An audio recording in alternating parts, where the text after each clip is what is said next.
To continue these tutorials, I am going to show you another example that is inspired by the work of Hans Rosling through his foundation called Gapminder.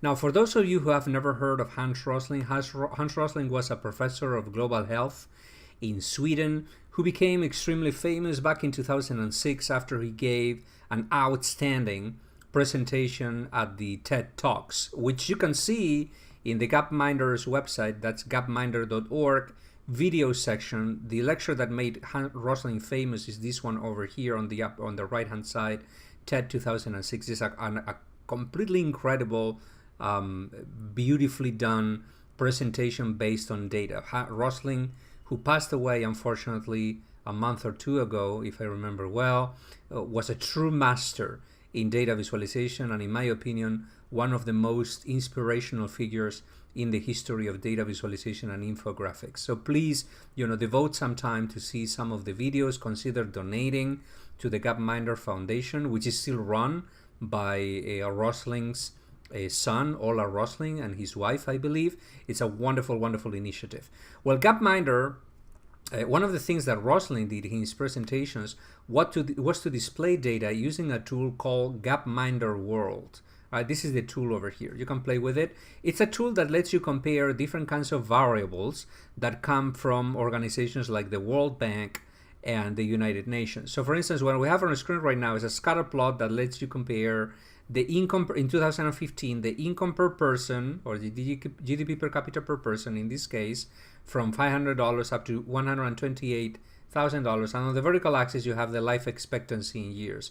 But this can change. I mean, you can click here and then change these to any other variable. For example, we could compare the child mortality rate versus the life expectancy, and then the chart will be completely different. So it will be a child mortality on the x-axis, life expectancy in years on the y-axis. So the higher the child mortality, the lower the life expectancy in years. And then this is year by year, so you can go back in time and see how how the chart looks like back in 18 something, and then you can move forward and then get the animation. Now, you can do this in a Gapminder World. You can do something similar in Insight, because as I showed you before, Insight comes with a series of preset data sets that you can obtain by going to the File menu, Dataset Examples. I'm going to increase the size of this so you can use it. And then here you have different options. You have examples, you have the one that I would like to use, Future Learn, and in Future Learn you have Gapminder in 2008, or then Gapminder, which is the one that I'm going to use over here. This is a data set similar to what Hans Rosling was using in many of his lectures. So I'm going to load this one over here, the one called Gapminder, select set, and that data set will be loaded into Insight to use. And then I can go to visualize and start visualizing my data. So as you can see, when I click here, Insight will not be able to display anything over here. So let's try to create one of the charts that Rosling used in one of his lectures. One comparing, for example, income per capita and life expectancy. So I'm going to select the first variable, and I'm going to select, these are all the variables in the dataset. There's tons of them: literacy rates, GDP per capita, forest area. So it's a very rich dataset. Murders of women, that's another very interesting dataset to explore. Population density, poverty rates. Let's do, for example, as I said before, CO2 emissions, GDP per capita. That will be the first one. All right, so we can see that there are very few very rich nations and tons of very poor nations over here. And then the second variable will be, I was saying, children per woman. Let's say fertility rate, children per woman, right? And what we'll get will be something like this, which is very, very messy. It seems that there is no relationship between one variable and the other. And the reason why that happens is that another variable in the data set is the year. Right, so we have all the data from all these countries in many different years. So what we're seeing over here is all countries in all years, right? So we will need to subset the data by year and see what happens. So I'm going to go to subset and select not year, I'm going to select year cat. Now, why year cat? Because year is the actual year, 2008, 2012, etc. If we select this one, Insight will interpret this as a number. And a year is not really a number. It's not really a quantitative variable. It's a categorical variable. The number of the year is the name of the year, right? That's the reason why we should select year cat. Now, how do I know the difference? The difference is that if I go to display file, display the data set, to see the variables that are included over here, you will see that year is displayed like that. Year categorical is simply displayed in between brackets. This is something that we will need to do before. If we want this with a different data set, we will need to include these brackets manually or programmatically in our data set before we use it. There is one feature, by the way, in Insight Desktop that lets you convert a quantitative variable, year, into a categorical variable. And the way it works is that if you upload the data set, you go to the variables menu, convert to categorical. Actually, let me close these before these. Let me go to the here to see all the variables. Variables convert to categorical, right? So, and the way it works is that imagine that we have the year over here, right? Imagine that, for example, the latitude is the year over here, right? So we will drag the latitude to the drop variable here, and this will create a new variable called latitude categorical. And from that point on, if we use this other variable, I click on update data, that new variable will appear over here as latitude cat. If we use this variable, it will be Insight will interpret it as a name, not as a number. Okay, so it's important to remember that difference between quantitative variables and categorical variables.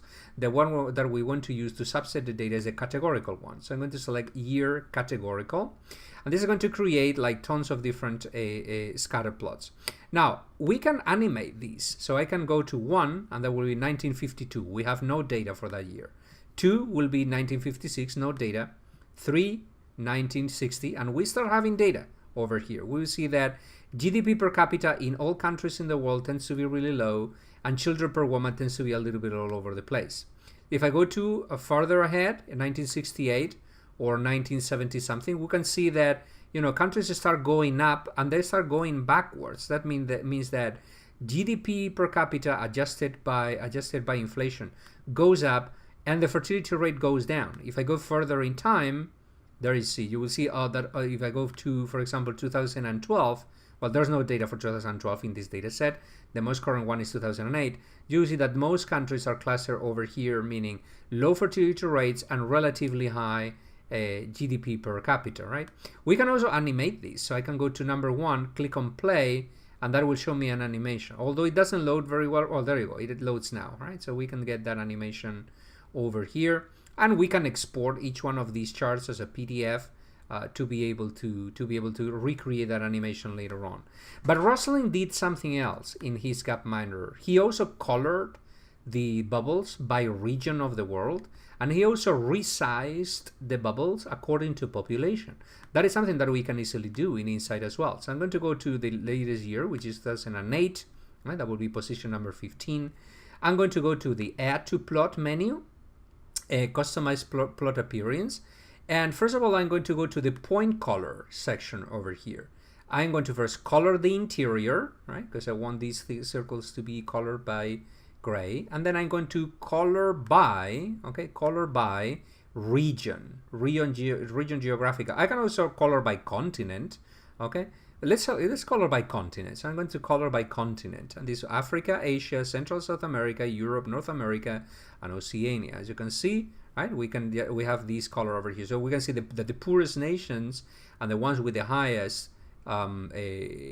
fertility rates are nations that are systematically in Africa. Okay, that's something that we can spot very, very easily over here. And then we can resize the bubbles according to population. So I'm going to go to the point size menu item. I am going to make the points slightly smaller, 0.3 or 0.4 or something like that. And I'm going to resize the points by, let me scroll down using the arrow keys on the keyboard, select down here population. We could select any other variable, population total. So I'm going to select population total, and then the circles will be resized according to population. Probably this is China, and probably this is India, and so on and so forth.